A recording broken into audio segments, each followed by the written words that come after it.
into social justice work in the future. And speaking of thinking about social justice work, I have another question for Barbara. So clearly, as the Vice President of Race and Gender Equity at the YWCA, you're in a very good place to speak to this. And so students were wondering, what are some of the most critical social issues facing the world today, and what advice do you have for attendees who want to learn more about how to get involved? Well, that's a huge question.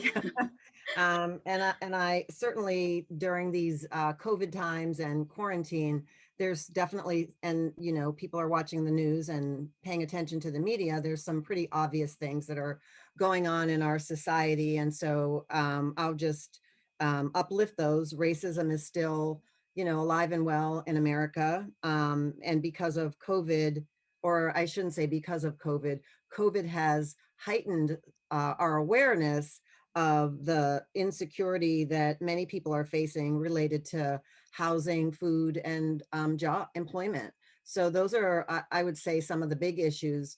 One of the things that my colleagues and I have been having some conversations about, and this could be an area where students could find their way to get involved in thinking about young people, elementary age kids and teenagers who are experiencing high levels of loneliness, being in school, in their homes, on their bunk beds, in their rooms, wherever they're sitting.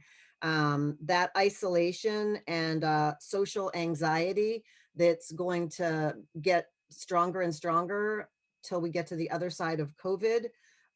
Young people are going to need caring adults and caring college students to really be there for them. And so I would say, if there are any opportunities for you to connect with young people now while they're in isolation, or ways that you can make those connections immediately afterwards. I don't want to throw the school systems under the bus, but there's a lot of pieces that are missing that the school system is not able to hold.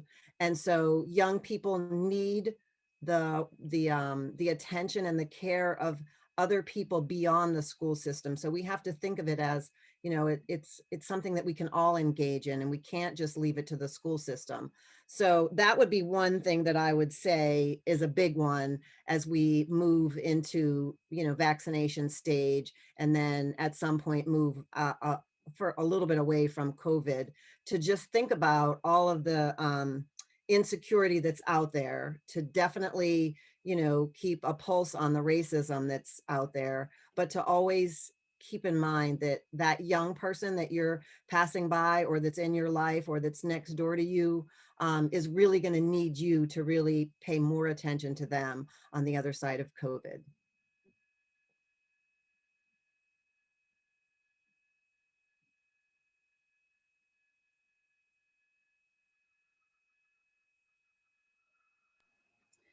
Thank you so much, Barbara. And I anticipate that students will likely have some follow-ups as we proceed into the next segment.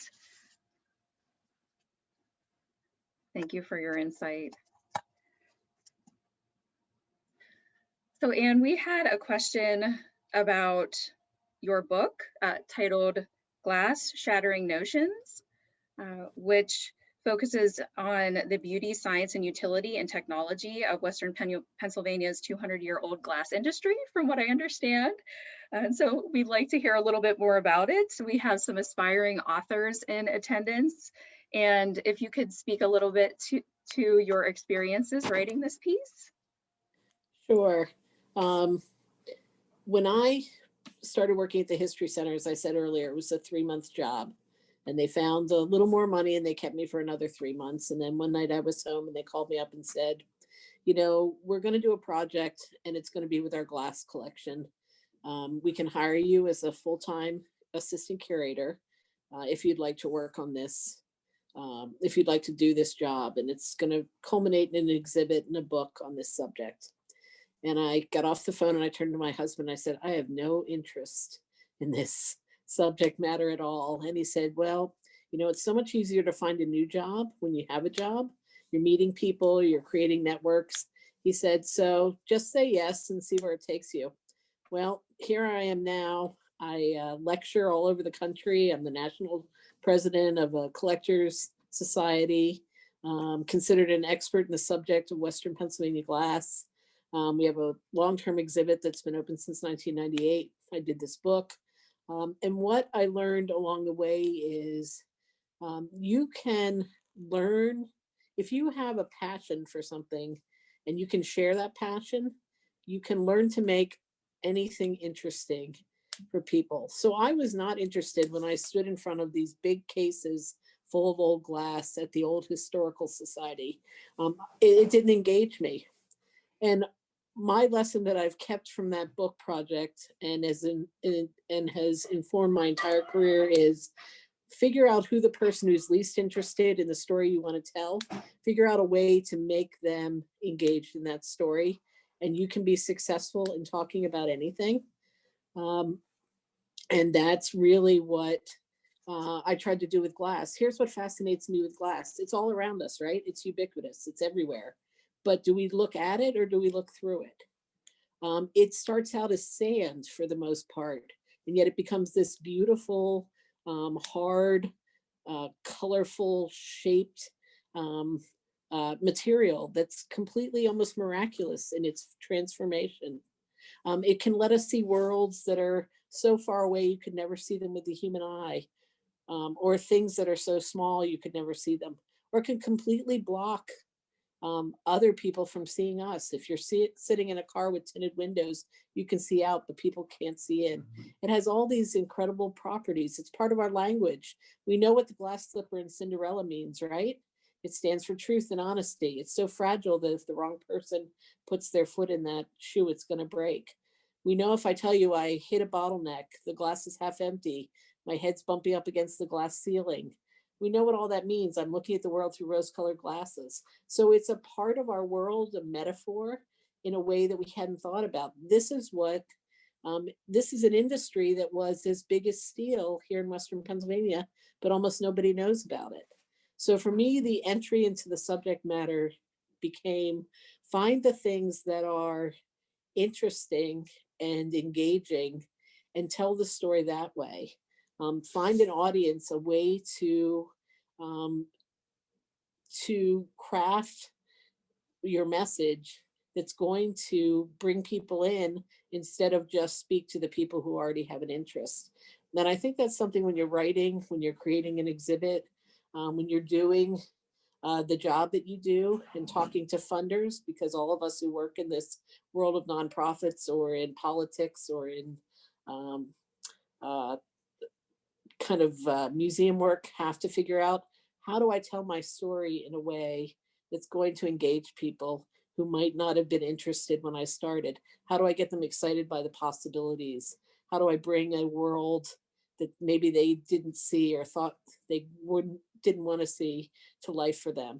So that's what got me started on the book, and the exhibit, and that's what really I tried to do, is create something where the information was available, but the beauty and the mystery and the excitement of it engaged people who would otherwise say, no, I don't think so. So we really hoped that we would shatter notions. And that's why we picked that title for the exhibit and for the book.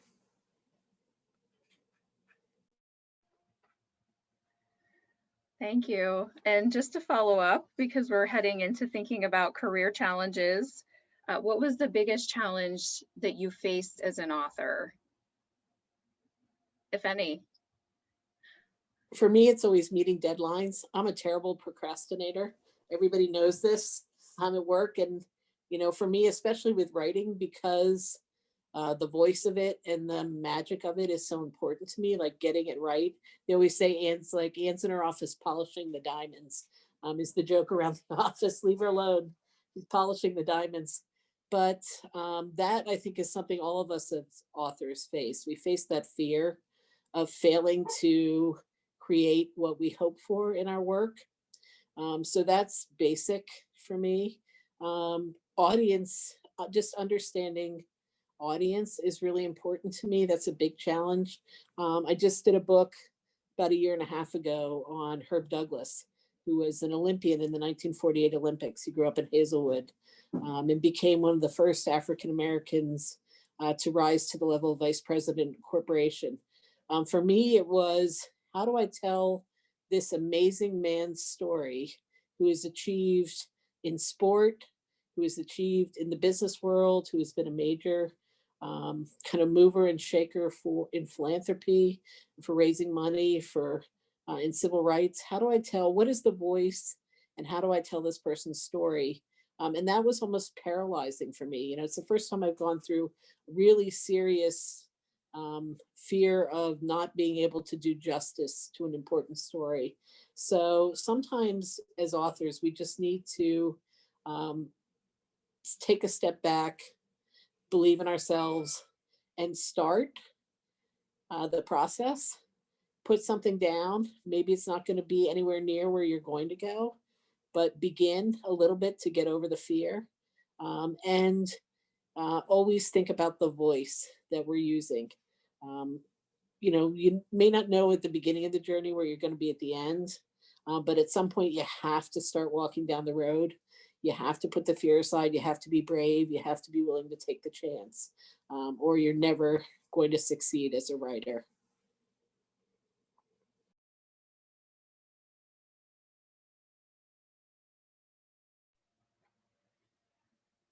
Thank you, Anne. These are very helpful suggestions. So Chardae, similar question for you. Challenges, any particular challenge that you'd like to speak to a bit? Yes, I have actually two. One, as a writer, I've been writing since about high school. I was writing novels, and we didn't have smartphones, so I was handwriting chapters, and I would get in trouble all the time because I would finish my homework in class and my classwork so I could just focus on writing novels, and I would pass them off to my chapter by chapter, pass them off to my classmates, and they'd enjoy reading my books that way. And I was like, oh, I want to be a writer. I want to be a writer. And all this time I was writing, and I was like, you are a writer. What's next? And just pigeonholing myself as a writer, I was like, I had tunnel vision. That's all I was going to be as a writer. I was like, there's no ands, ifs, or buts about it. And one day a light bulb went off, and it clicked that you could be all those things. You could be whatever you wanted and more.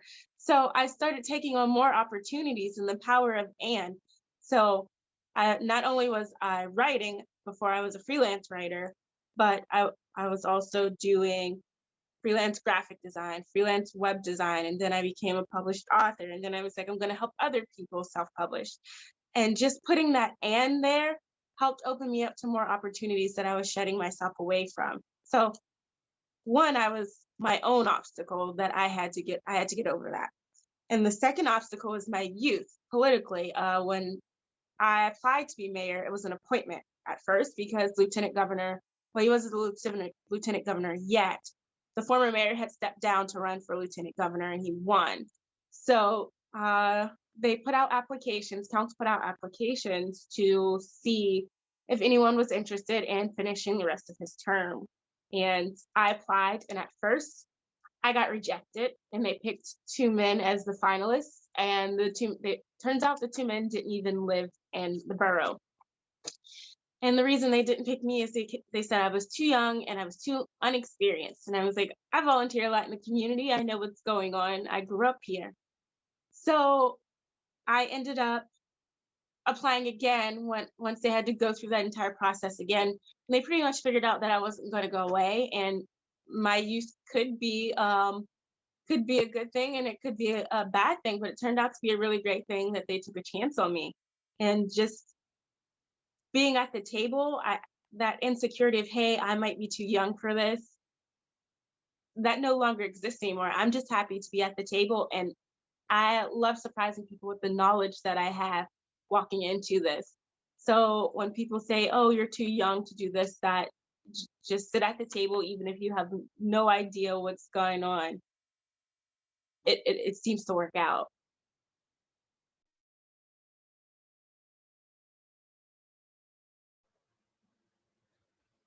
Thank you. Barbara, same question for you. Any particular challenges that you've encountered and suggestions you have for overcoming them, either in your work broadly speaking or in your writing in particular?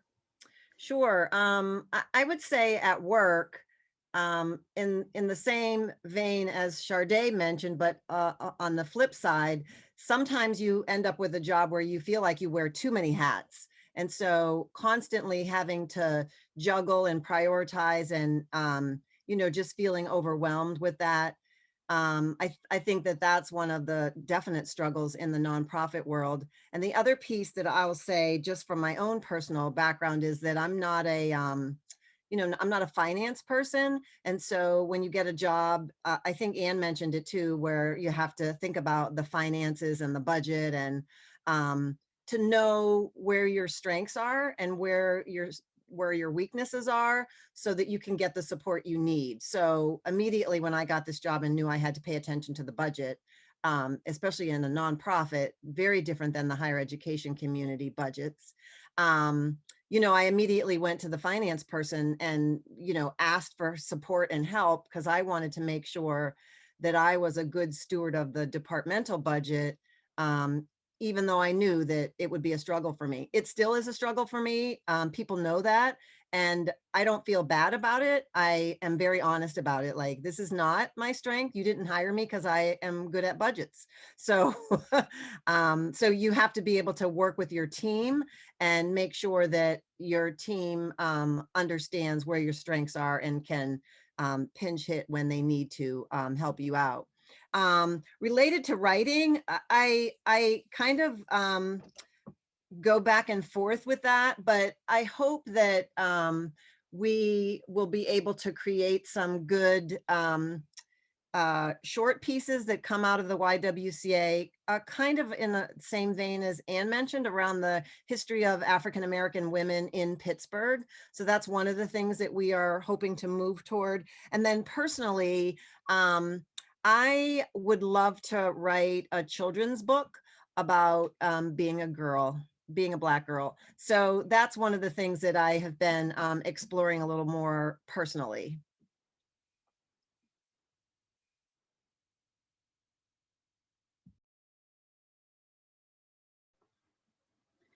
Thanks. And back to one of your earlier points, I know I always tell my students, please don't ask me to do math. The grade, not quite sure exactly how that gets calculated. We'll figure it out later. And it's one of those things that you hate to talk about because then people think, well, you have to like budget when you go grocery shopping and you have to be able to pay your bills and all that. And I get that and I can do that. It's totally different than the work budget. I'd say it wouldn't be fair if you knew how to do all those things. Right. Agreed, absolutely. And so, Barbara, as you're speaking to some of the challenges that you've encountered and giving really helpful advice for overcoming challenges, we were also wondering, as we're thinking about key strategies for thinking about the job market and career readiness, one of the competencies that students are being encouraged to think about in their toolbox is multicultural competency. And so what tips or advice do you have for students to develop this aspect of their thinking about job preparation? Yeah, I love that question. It kind of reflects on the kind of workshops that we do at the YWCA. One of the things that we talk about all the time is it's important for you to be intentional about what you learn and how you learn, specifically related to being more aware of the diversity and inclusion and multicultural and racial issues that you may not have had any experience with in your grade school, high school, or college experiences. And then you're thrust into a work world when they have all kinds of, diversity and inclusion goals. And how do you speak to that at an interview? So it's important to think about whatever field you're going into. There are definitely national organizations that that have best practice kinds of things out there. So you can do some research on your own and find out what those are. So for example, in higher education, you can go find some best practices around diversity and inclusion in higher education. And there's lots and lots of material on that. The other thing is that it is important to make sure that you're seeking out information that's vetted and that's good. So you don't want to just read everything that you see on the internet, or read or trust everything that you read in an article somewhere or on Medium or many other places where people write about their own personal feelings. You want to make sure that you're getting good data to back up what you're learning, especially as a learner. And then, I strongly recommend, there's some really good professionals who have studied diversity and inclusion and race, and they're doing TED Talks that are, you can see some that are fairly short, maybe 15, 20 minutes. You can watch one and then maybe have a conversation with someone and really learn what it's like to talk about something that you've learned that's new. So there's one TED Talk called Lucky Zip Code. If you go in there and you learn about what are the racial ramifications of where people live and zip code, and then you see the TED Talk, you listen to the TED Talk, there's going to be things that you might say, oh, I never thought about that. And then have a conversation with somebody. Maybe it's your neighbor, maybe it's your mother, maybe it's your classmate, but have a conversation so that you create content and context within yourself about empower yourself to feel comfortable having that conversation. And so that would be another thing that I would recommend. And then there's, I love to recommend books, but I feel like people who are not studying race like I do aren't going to want to read a whole book on race. But there's lots of great books out there that you could even read one chapter of and really learn something. So you could flip to the beginning of like Isabel Wilkerson's Warmth of Other Suns, or her new book is called Caste, and look at the chapters. And if one chapter interests you, or one chapter looks like it's mostly related to the field you're interested in, read that one chapter. And again, it's an opportunity for you to hear the language and learn, and then be able to talk about it in a way that feels comfortable for you. In our society, we don't raise kids to talk about race. We don't talk about race in high school. We don't talk about race in college. And we definitely don't talk about race as adults in the same percentage of time that it comes up, in both negatives and positive ways. So I think that we have to start building our capacity to have those conversations so that we can move forward in positive ways around that. So again, be intentional, make sure that you're using good sources, and take the initiative to learn yourself and grab someone else to talk to about.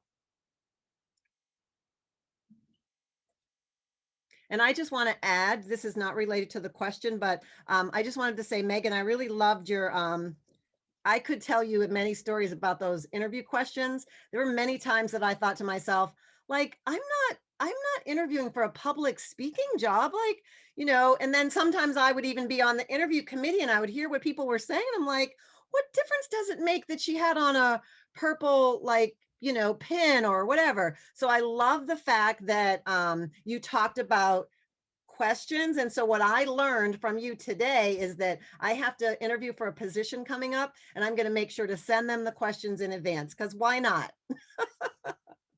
So thank you.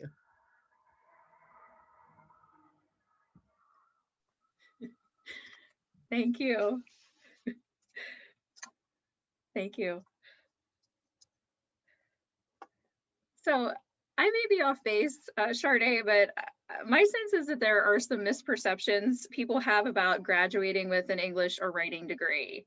And so I'm wondering if you might speak to some of those misconceptions, and how perhaps we can, if we're thinking about, students are thinking about graduating and taking next steps moving forward, either to jobs, careers, or thinking even about graduate school, how can we combat these misconceptions to inspire creative careers? I think it's changing the narrative mostly. There are misconceptions that if you study writing or English, you're not going to find a job.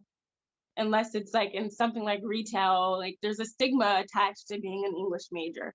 But like Barbara said, it's not what you graduated in. Sometimes it's just the fact that you have a degree, because I never in a million years thought I'd end up working full-time in IT. I was like, I don't know about that. And they were like, you have the competency level, you can grasp it. And I did grasp it.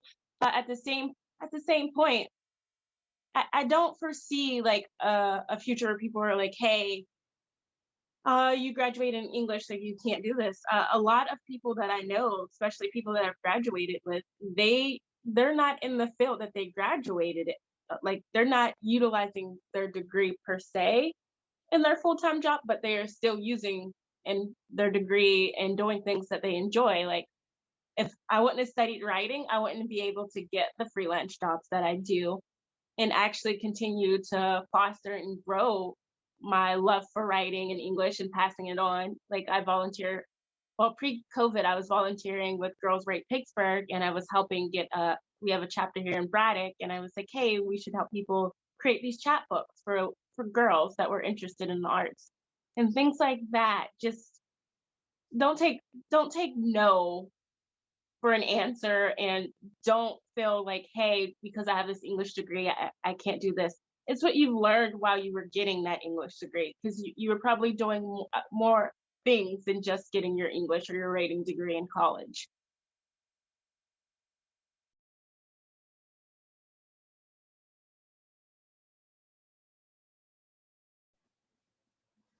Thank you, Chardae. Question for Anne. So I know that you've talked quite a bit about the importance of storytelling and crafting a narrative that will reach an audience. And we've been thinking through these very helpful observations so far about how key it is to imagine to whom it is we're writing and for what purposes, and to see our experiences with writing and our skills with writing evolve.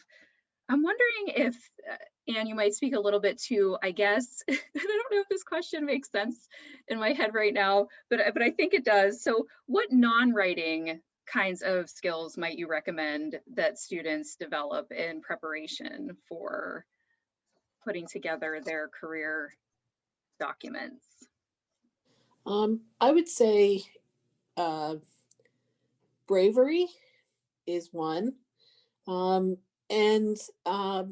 you're a creative person, whether it's you're creating a piece of art, you're creating a dance, you're creating a poem or writing, it's really hard to hear anything negative about that. You come to love your subject and your art and what you put out in the world, but you have to be brave enough to hear other people's thoughts and critique of your work and to return to it and make it better. It makes you better to hear that you're not perfect. None of us are perfect. We're all human. And when I started working in the museum, I thought my ideas, I came out of academia, I was so brilliant.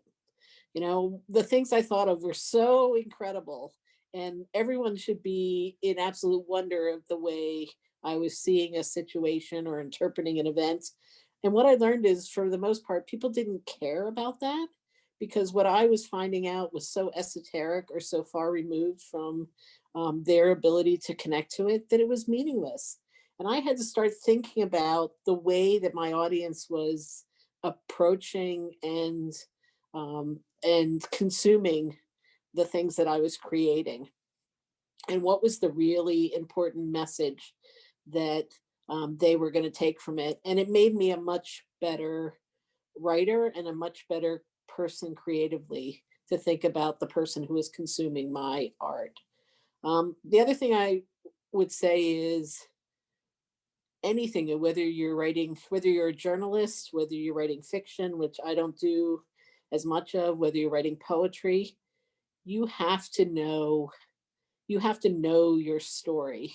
You have to be right. You have to be tenacious and honest and approach it with integrity and be a truth teller. So you have to do all the hard work, no matter what you're writing, and know your subject better than anyone else, or it's not gonna ring true and people aren't going to accept it, or they're gonna see the falsehood in it. So you've got to do the hard work. You've got to hold yourself to the highest standards, no matter what you're doing. And it's got to be right. And this is certainly true in history. There's a viewpoint and a bias that everybody brings to an event, but you got to be prepared before you have your say on it. And then I guess the final thing I would say is, we read in silence usually, unless we're reading to children or we are children. Words sometimes are meant to be heard out loud. So I like to read my work out loud and hear what it sounds like. There is an art to language, and there's a way that people are going to consume it. So as a writer, read your stuff out loud sometimes. It helps you see the natural cadence or the way that your words are being delivered. And it's very helpful. Be a good reader to be a good writer, I think. And be a good reader both to yourself, but also to the other in the room, even if there's no one there. Let your ear hear what's on the page. It's the language, and it's has an art and a cadence of its own that's very important.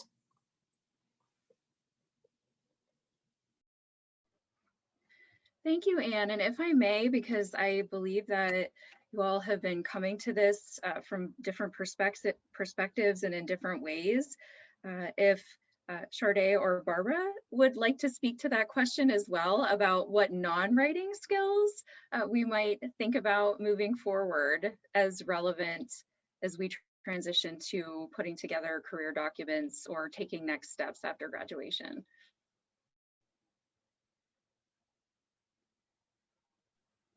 Do you want to go, Chardae?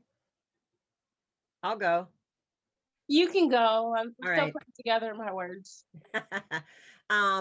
There's two things that I think about. One is when I was one of my writing professors, our entire class was in the ceramic room. She took us to the ceramic room and we had to make a bowl. And we were all perplexed about why she did that. But she was basically wanting us to think about the connection of our senses. And so I think about that experience, and I think about how, when sometimes you can get yourself out of a rut by using another sense. So it could be going outside and, looking at nature, or it could be, baking something and smelling the scent of what it is that you really like. Those positive things that engage your senses also kind of help energize you a little bit more.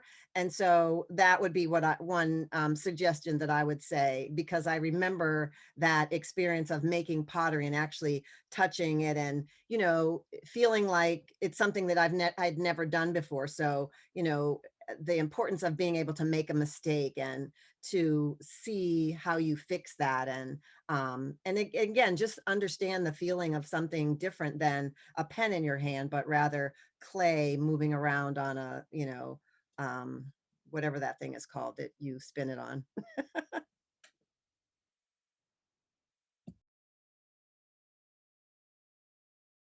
Stepping out of my comfort zone also leads to really good writing opportunities when I feel like I can't write.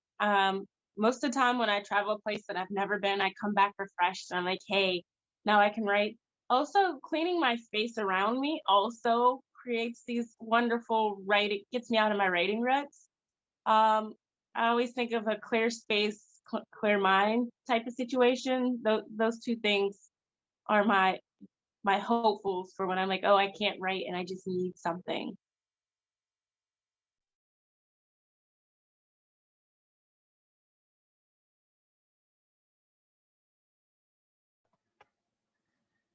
Thank you. One final question for our panel before we open it up to the group for additional questions.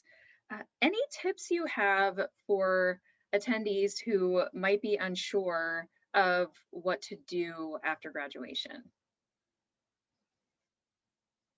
Yes, do everything. because I thought, I just knew after graduation I was going to find a writing job. And I got rejected so many times before I ended up so many different places, literally and figuratively.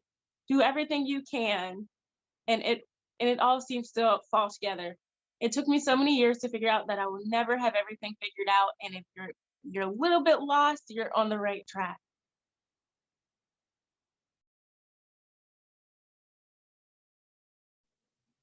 I agree with that. I mean, my personal journey, and I always say to other people, you're not failing if you don't like a job. You're just discovering all the things in life you don't like to do.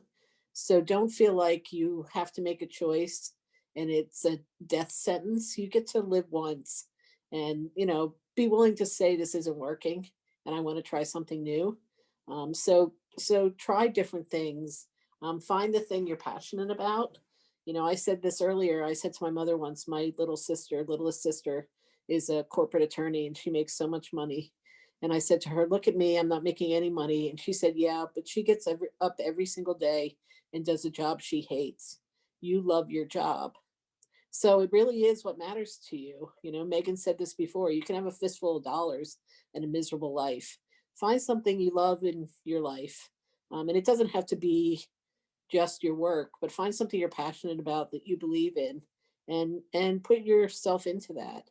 It makes your life so much richer. I would say also pay attention to your own pay attention to the cues that trigger something inside you. Like Megan mentioned it a little bit, if someone says something that kind of just sounds wrong to you, then that's a cue that maybe that won't work. Maybe that's not the job for you. But you also have to be on the attentive side about, do I need to pay my bills in the next month? So how much freedom do I have to be picky about the job search process? So I think that there's going to be a weighing of priorities throughout your entire life. I know for me, one of the things that I have the luxury of right now is because my kids are grown, that when I am in a job interview, if there's the slightest thing that I'm not interested in, I'm just done. Like, take myself out of that search. I don't want to be interested anymore.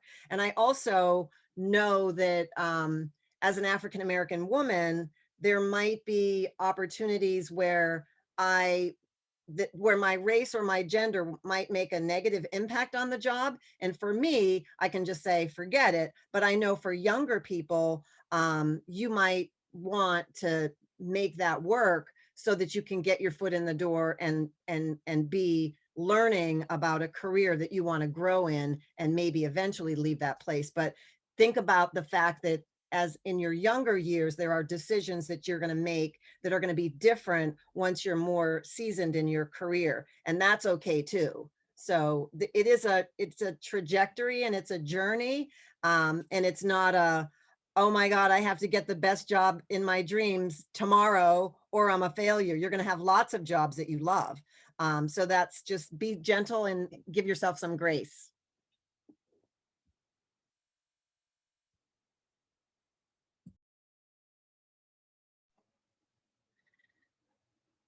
Thank you, Chardae, Barbara, and Anne, once again for taking the time to thoughtfully and carefully address our questions. I believe at this point we do have time. Kenny, let me know if I'm on track here for some additional questions from our participants. I'm sure that they have many, and so thank you again. I appreciate it. Yes, as Kirsten said, please utilize that Q&A function. If you have a question for our panelists, don't be afraid to ask them using that Q&A function.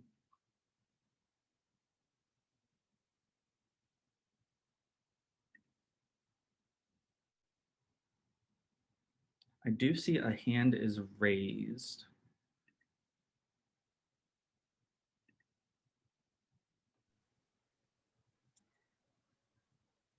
Hi, Sean, welcome. And participants can use audio, correct? I can allow them to use audio unless they do want to use the Q&A function.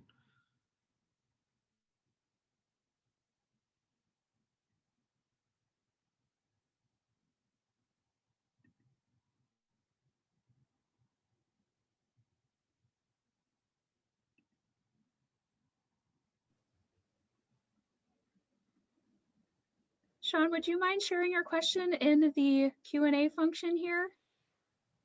Can you hear me now? Did I do it? Yes. My question is, it's not necessarily a professional question, it's more of a student question in the realm of, and this question is directed at Ms. Johnson. You mentioned creative writing and having your own style. How do you, I don't know how to frame this question. How do you, if you're in a creative writing class and you feel like your particular style is not being understood and you're being critiqued more so on style than growth? Because a lot of my things that I write have a lot to do with me being a Black woman and speaking in different dialects and going back and forth. And I've definitely got pushback from professors because sometimes it's the King's English, sometimes it's not the King's English. I'm a huge fan of like Zora Neale Hurston and things like that. And how do you communicate to that particular instructor without it being reflected in a lower grade or them feeling like you're trying to overstep your bounds? That's a good question.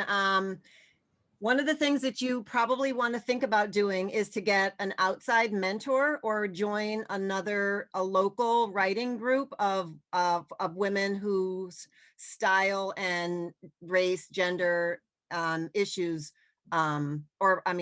race, gender, social identity match yours, so that you have a group of people who are caring for how you write and can relate to it and can give you better suggestions around that. Sometimes you won't get it from the professor in your classroom, and that's just the reality. And you have to figure out how, it's one of those things where you have to figure out, is this a battle worth fighting here? But I know in Pittsburgh, there are definitely some women's groups of Black and brown women writers who would embrace you as someone to join their group and to really be uplifted in terms of the style of writing that you have. And it also makes me think of Latina writer Sandra Cisneros, where her book is in English, but periodically throughout the book, the last street on Mango Street, something like that. Last stop on Mango Street. I forget the name of her book. I'm sorry, but she does have Spanish words sprinkled throughout that book. And what she said is, I can't translate this into English, so I'm just going to put it in here like that. So it's Spanish and English. And if you want to figure out what the Spanish word is, you have to look it up, because she doesn't translate it. It's just put in there in the context of the writing. And so that might be something that you want to think about, is connecting with someone in your genre who can relate to what you're talking about and the style that you want to write in. Because professors at colleges have, their own way that they teach, and that might not be what you want to do. And you can't get a college that's going to have every professor that matches everybody's writing style. So definitely seek out some outside support in that. Does that help you? I agree with what you said, actually. I actually experienced that at school. My major, my first semester was creative writing, but I continued with my poetry classes even after I switched to professional writing. And I learned that I had to compromise with the professor. She didn't like my writing style. She didn't like the fact that I use African-American vernacular. So my next poem was a poem about not writing a poem, and she liked it.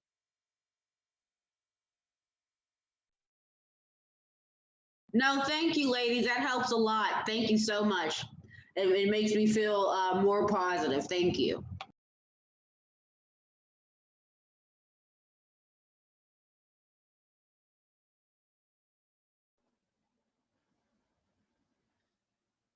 So Rakaya has a question in the Q&A forum. If I may, I'll read it. As a sophomore reaching my junior year this year, what are some preparation that will help me should I begin job searching now? One of the things that we have interns at our nonprofit organization. So internships are a nice way for you to see what it's like to work here. And they're also a nice way for you to, as Megan talked about, make a face-to-face connection with the space or the place that you might think about working at. There's probably lots of stories out there of people who did an internship in their freshman year and then did a summer job in their sophomore year and then got a part-time job in the summer of their junior year. And then by the time they graduated, they got a full-time job getting the salary that they wanted at a place that knows them, they know them. So there's definitely, and I worked at another university where the career services person said, you should start your job search process in your freshman year. And she kind of had steps laid out how you do that every year. But making those connections is really important, even if it's doing, I forget what the language is in the career services world, but informational interviews. So let's say you wanted a job like mine. You would call me up and you would say, can I do an informational interview with you? I just want to learn about your job. So that's not threatening to me, right? I don't have to feel like, oh my goodness, she wants a job. She's got to go through HR. We're not doing this the right way. So I'll talk with you about my job. And then whatever you learn, you take that back with you and study more in school. And then maybe you do an informational interview with someone else at another place, and you're going to build your skills based on these informational interviews, as well as learn where your strengths are in terms of what you need to get that job that you really, really want.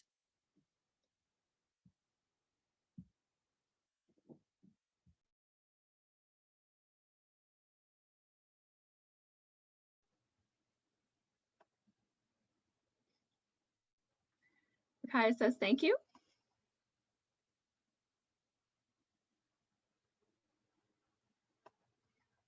Other questions?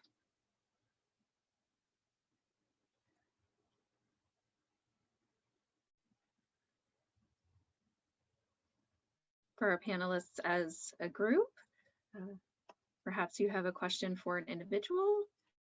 Okay. Wiley asked, there are many moments where I'm almost looked down on by peers for choosing English as a degree, which isn't always seen as important or lucrative enough.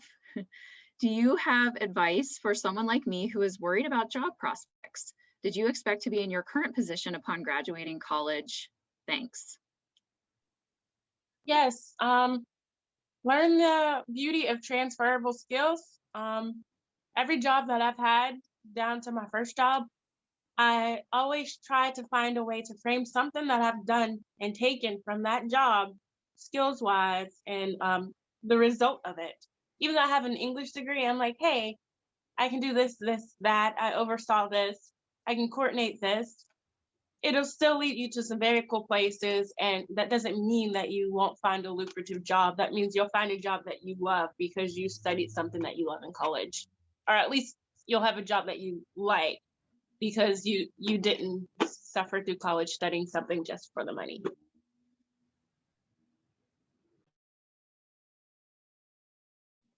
And I'd add, there's almost no job that exists where the value of communication isn't important.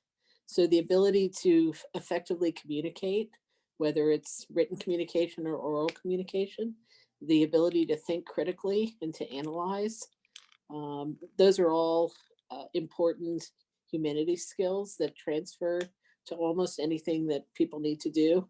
I work with people from all walks of life, collecting history, and there's nothing worse than talking to people in startups who cannot tell you what their idea or their innovation, I work around the subject of innovation, who cannot communicate effectively to the layperson on what they do or how they do it. It becomes a huge block to them succeeding. So see the value in the ability to communicate effectively. And I'll just add on to that in terms of your writing, two examples. When I worked at a university, I served as an interim dean of student affairs one time for a period of time, and I had to read the reports from the police department. And these are reports about like bad things that happened that, I needed to evaluate. And I couldn't even tell what happened because their writing was so bad. And so like I had to work with them to get their police officers to be able to write in a narrative that you understood what happened and who was there. So I would read these reports, and the questions that I would have was like, well, was this officer there, or is he talking about someone else? They'd be talking in first person, second person, third person. It would be all thrown into the same report. So it was very, very confusing. So there's an example where even as a police officer, writing would have been important for them. And then my husband was hiring for people to work in criminal justice field. So you would think, oh, criminal justice people don't have to know how to write, they're just working in the criminal justice field. Well, in fact, again, back to the reports, he would have to look at their files in their casework, and he would have to be able to understand what they were talking about if, he had to handle that file, or that file had to be passed off to someone else. And so what he said was he started doing writing samples as part of the interview process, because he said they had some really good people who had good people skills, but they couldn't produce good reports. So again, part of the interview process was giving a writing sample. And I can tell you, even in the higher education world, there have been many jobs where I've had to give a writing sample. And so people want to know about your ability to communicate. So you should feel super excited that you're going to be able to communicate well and write well. There's no job as it's almost a leg up, actually, because yeah, there's no job, yes. Zero job that you don't have to talk or write. Yeah. I have to say, I was so excited about this because now I can say Kirsten is not the person who's saying this. You are hearing this from very experienced and qualified professionals at this point. So thank you so much. Thank you, Rakaya. I was going to ask this. What are some ways I can build my resume? Volunteer, take as many, well, not as many volunteer positions as possible, but volunteer as much as possible. Internships, externships, start a new project. I started a newsletter because I knew my community didn't have one and they needed one. And just little things like that, you can still put it on your resume, even if you don't get paid for it, even if you enjoyed it. That's even better. You can even take virtual, Upwork has a lot of opportunities for people who want to get their first freelance writing gig. You can put that on your resume because you helped with a project, and that could be your first paid gig.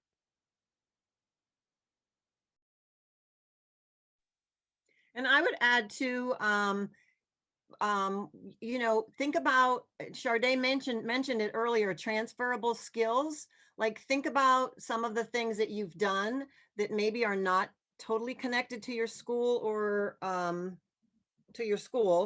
and how do you speak about those skills in a transferable way that helps the employer see how you can problem solve. So think about, as Megan talked about, if you look at any job description in a field that you're interested in going into, see what skills they're looking for, and think about anything that you've done that you believe shares your ability to have that skill. And then you start to craft the language in your resume that connects with that skill.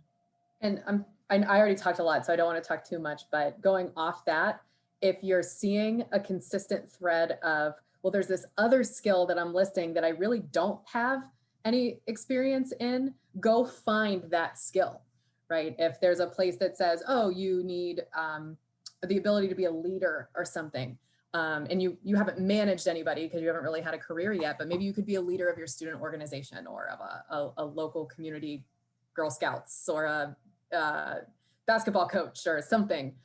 So go find it if you're seeing that you don't have a skill. I would say too, my teenage son wants to be in communications and marketing. Well, he works, his summer job is at the public golf course here in Pittsburgh.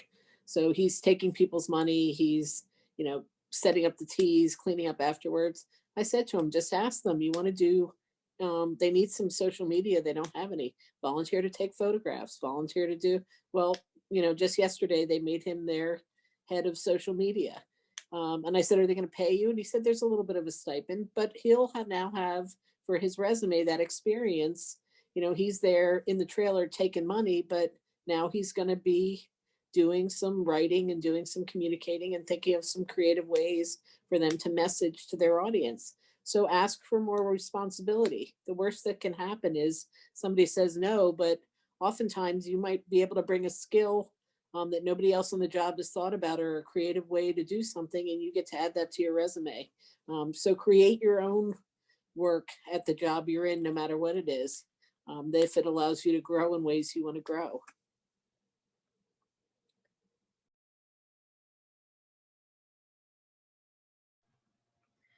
And if I might follow up on Rakaya's really helpful question there, resume and cover letter tips, do's, don'ts, anything off the top of your head there in terms of the documents themselves? I have been in the HR department and have been on so many search committees and looked at resumes. And one of the things that I'll say specifically for a student coming out of college right away, you should not have a 3-page cover letter when you just start your first job. So, really work with your career services people to really craft a good cover letter that really reflects on your, desire to have that position, but you don't have to, overdo, you don't have to write a story in your cover letter that covers everything that's in your resume. So that's one important piece. But I would say 100% get some professional help. Don't think that you can do a resume. I shouldn't say that way, but it is important to get not only some professional help, but even just another eye on your resume, because I don't know about you, but I've read the same thing over and over and over and over and over again. And then someone else reads it and says, did you see you had the spelled THA? So you just miss things. So always have someone look at it. And if you can, get someone who has professional experience in the resume in terms of, content and quality and length. And always send a thank you follow-up. It does actually leave a lasting impression, because dozens of people interviewed for the job and not everybody leaves a thank you note.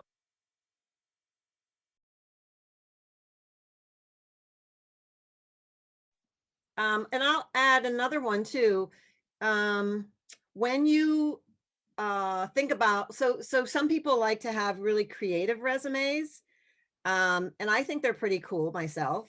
So think about who's receiving that resume and how creative you can or should be.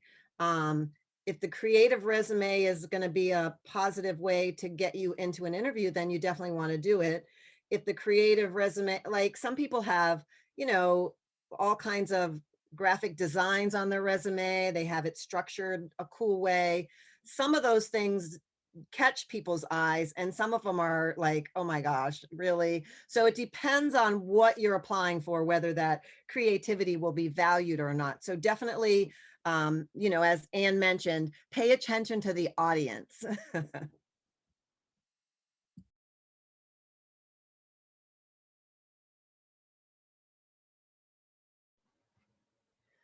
Once again, this is so helpful. There is a reason for our Next Steps project and thinking about resumes and cover letters in our senior capstone class. Thank you so much. So I think our final question, and thank you for your note, Wiley, and follow up. So a participant asked, what made you realize that this was the right field for you?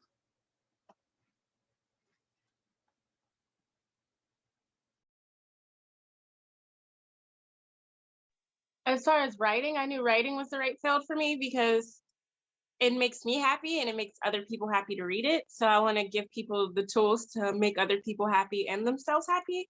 As far as politics, I want to teach people how to get into politics, but I will not stay in politics forever.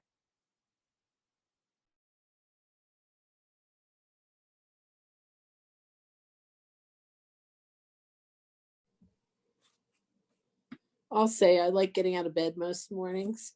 And I like the people I work with, and I like the job I do. And when I'm having a really bad day, if I can go into the museum and look at something that I've done before, there's a couple places I like to go and watch other people experiencing it. And if it makes me feel good about myself, or I see that they're enjoying it, then I feel like I've been successful, because that's really my job, is to make other people understand and appreciate Pittsburgh and this region's great history. So when I see other people having that positive experience, then I know I've done a good job, and it helps me feel better about what I've done. I think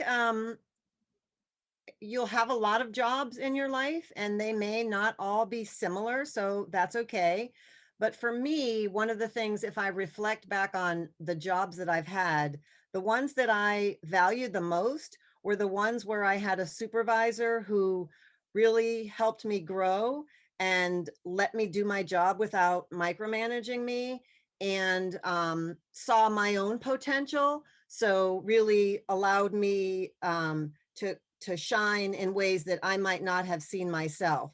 And so I think that that's really important, that you have an ally in your work, whether it's a direct colleague or whether it's your direct boss. And for me, that experience has been with a boss. I've had bosses that I didn't really care for, and I left those jobs.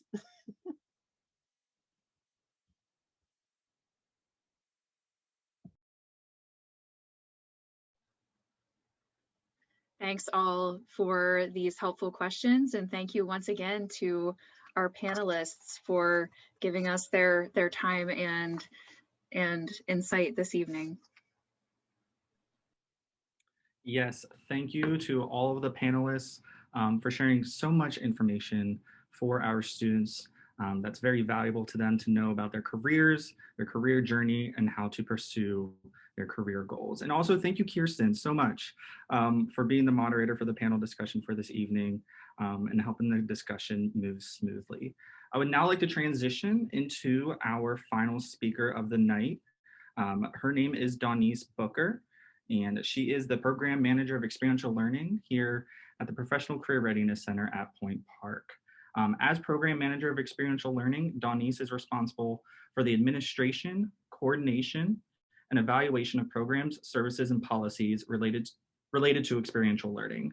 She uses her background in higher education and human resources to build relationships with employers and students that help connect students to experiential learning opportunities, such as internships and co-ops. She has a passion for working with students and helping them combine their skills, interests, and coursework with real-world experience to prepare them for life after graduation. She will provide closing remarks and share insight on how you can leverage Career Center resources and experiential learning for long-term career success. Welcome, Dawnese, and thank you so much for joining us this evening. We're gonna see if I can unmute myself correctly. Can everyone see and hear me okay? Awesome.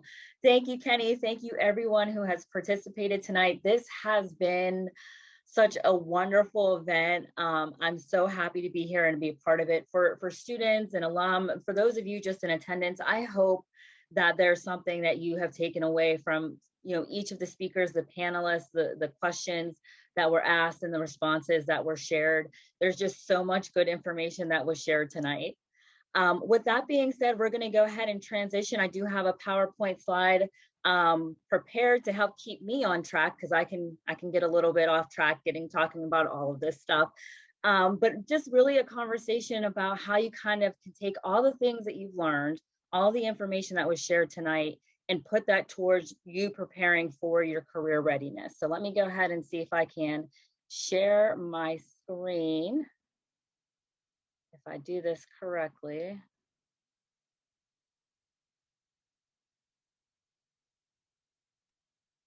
Do we have just the PowerPoint? Okay, still just the PowerPoint? Okay, all right. All right, that's just our little introduction slide. All right, so some background information about the Professional Career Readiness Center. That's where I work.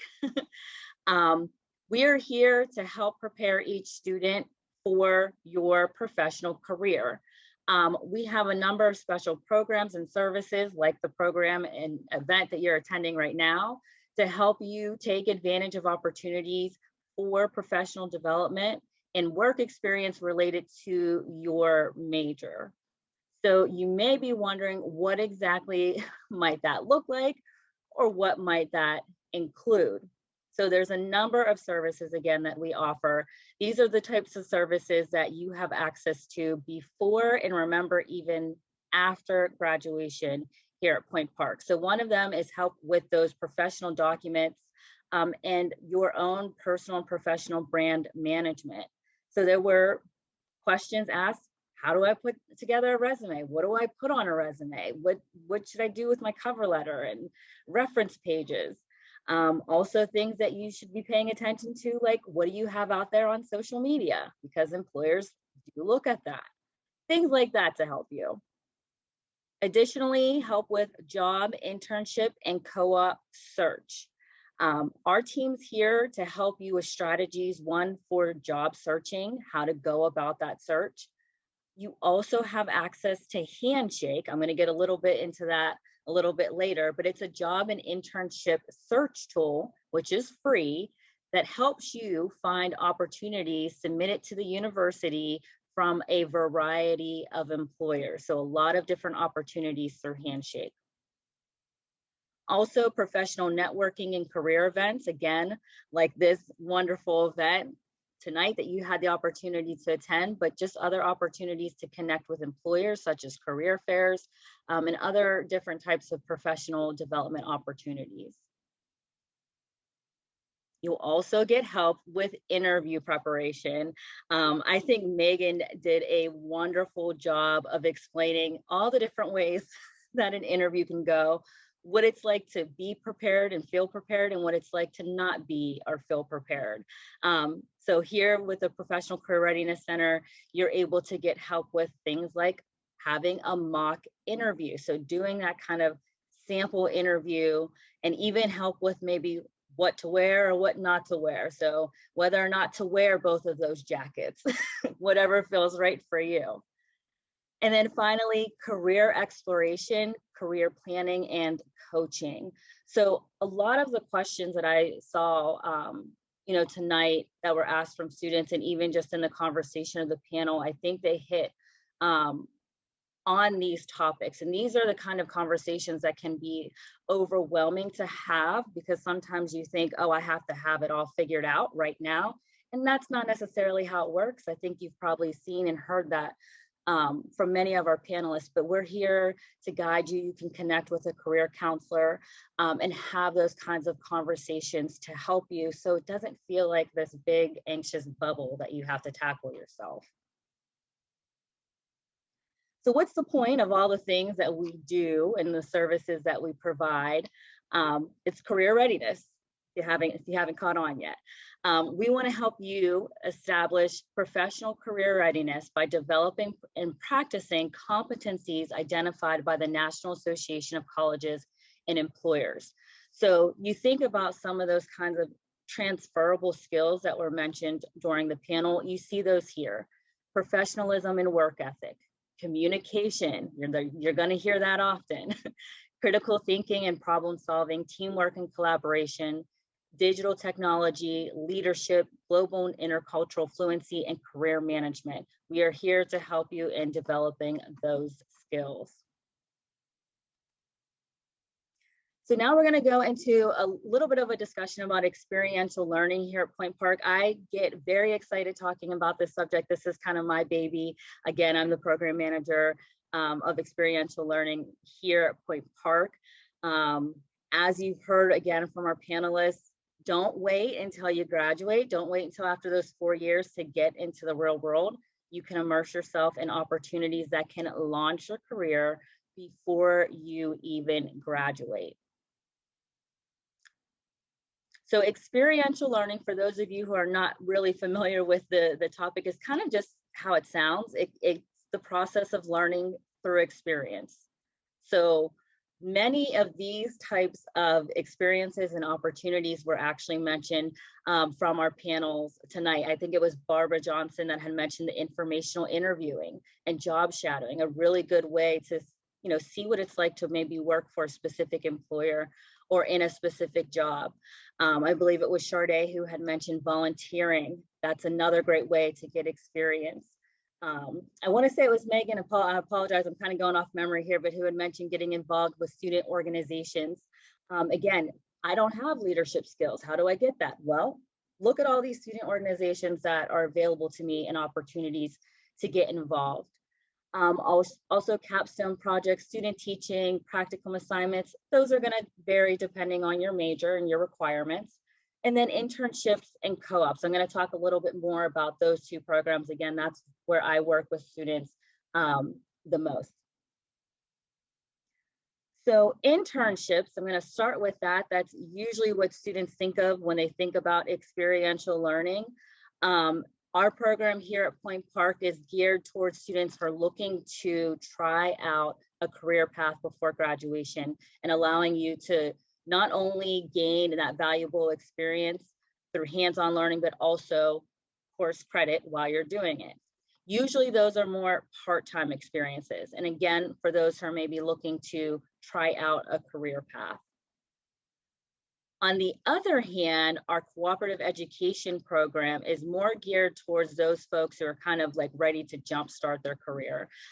These are paid opportunities, they're full-time. So you're getting paid, you're earning credits, and you're getting that experience. So it's a really good way to make additional connections, to network before you even graduate. Now with the cooperative education program, I do want to say that you have to be a junior or senior to participate.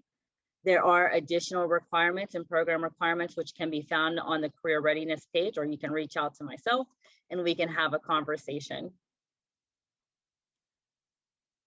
Here are some of our employer partners. So these are employers where students have participated in experiential learning like internship and co-op in the past. There's a ton on here. This is not an all-exclusive list. There's lots of places where students have worked and companies they have connected with that are not on here, but you have Walt Disney Company, PricewaterhouseCoopers, WPXI, WTIE, the Steelers, Pirates, Sheriff's Office, Kennywood. I'm not going to read them all. You get the point. But in order to find opportunities like this and opportunities with employers like this, students can actually utilize the free tool called Handshake that I mentioned a little earlier to access and apply for these kinds of opportunities. So Handshake is really, really awesome because it's a good way to get connected with employers who are looking to connect with students and even alum that are like you. You can filter on Handshake when you're searching for employment, whether it's full-time, part-time, paid or unpaid, major or industry area, location, lots of different ways that you can search for those opportunities. I encourage you, if you're not familiar with Handshake, check it out. You can see the link here. You can also find this on our Career Readiness site on the university website. You can literally just search Handshake and you're going to find information that you need to get you started. I don't want to make it too complicated. You also can submit resumes through Handshake to have it reviewed by a career counselor. So we talked a little earlier about having someone else look at your resume and providing you feedback. You can set up a profile so employers can kind of see what you have to offer there. You can schedule appointments on there with career counselors as well to get additional help. Another awesome resource available to you, please make sure that you write this down, if nothing else, is Careers on Point. This is a newer initiative. We launched this last fall, the Professional Career Readiness Center. The goal of Careers on Point is to empower students to efficiently begin and manage their career journey while encouraging ongoing involvement in career readiness education. You actually can access Careers on Point straight through Schoology. You're going to see it under courses as Careers on Point. There's going to be a number of modules that you're able to work through that provide resources and activities for you to develop your career readiness. Also, you can earn points to complete the program to actually earn a career ready certificate and a special graduation gift. So the next couple slides is just going to show you a quick look at what that's going to look like for you once you get in there. Once you're in Careers on Point, you're going to see there's kind of a starter folder that tells you about career readiness and what you can expect from the different modules here. You're going to see that they are broken down by freshman, sophomore, junior, and senior level. We have activities that are recommended for those years, but by no means are you married into each folder. You can skip around.